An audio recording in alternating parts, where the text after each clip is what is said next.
ប្លង់ថតរូបលំនាំសួនផ្កាជូលីបសប្បនិមិត្តលោកយាយលោកតាពុកម៉ែអ៊ំពូមីបងប្អូនទាំងអស់គ្នាបានបង្កើតអនុស្សាវរីយ៍ដ៏រីករាយជាច្រើនតាមរយៈនៃការថតរូបជាមួយនឹងប្លង់ថតរូបស្អាតៗប្លែកៗនៅអាឋានស្មើរលេងពិសាបាយជាមួយនឹងមុខម្ហូបខ្មែរដែលមានឲ្យជ្រុលឈ្ងុយឆ្ងាញ់ដែលបានផ្សំគ្រឿងពីបន្លែខ្មែរនិងត្រីទន្លេស្រស់ៗពិសាទឹកកកឈូសចំនួនដើមដែលល្បីហើយនិងពិសាកាហ្វេដែលមានឲ្យជ្រុលរសជាតិឈ្ងុយឆ្ងាញ់អនុស្សាវរីយ៍មួយទៀតដែលពិសេសហើយនឹងពោពេញដោយអត្ថន័យនោះគឺតបទឹកបរិសុទ្ធកែវទឹកកកឈូសកែវកាហ្វេដែលពុកម៉ែ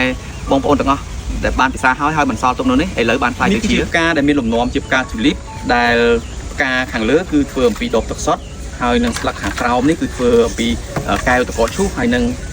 កែវកាហ្វេរបស់អាហារស្មើទន្លេហើយនេះគឺជាប្លង់ថតរូបលំនាំសួនផ្កាទូលីបសប្បនិមិត្តនេះគឺជាដបទឹកសុទ្ធកែវទឹកកកឈូសកែវកាហ្វេដែលពុកម៉ែបងប្អូនដែលបានពិសាហើយនោះគឺឥឡូវនេះខ្ញុំបានប្រែក្លាយទៅជាផ្កាទូលីបហើយនឹងសួនផ្កាទូលីបដើម្បីជាប្លង់ថតរូបលេងកំសាន្តកុំភ្លេចណាជួបគ្នាថតរូបលេងកំសាន្តជាមួយនឹងប្លង់ថតរូបផ្កាទូលីបដែលជាប្លង់ថ្មីនៅអាឋានស្មើទន្លេ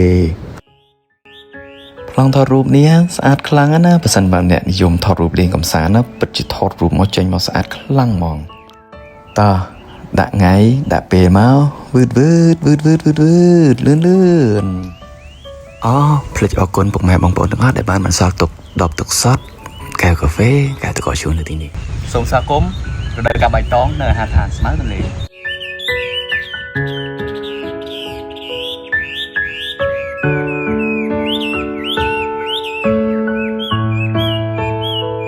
សូមស្វាគមន៍លោកតាលោកយាយពុកម៉ែអ៊ំពូមីងបងប្អូនទាំងអស់ដែលអញ្ជើញមកសម្រាប់ពិសាបាយនិងថតរូបលេងកម្សាន្តនៅអាហារឋានស្មើទន្លេ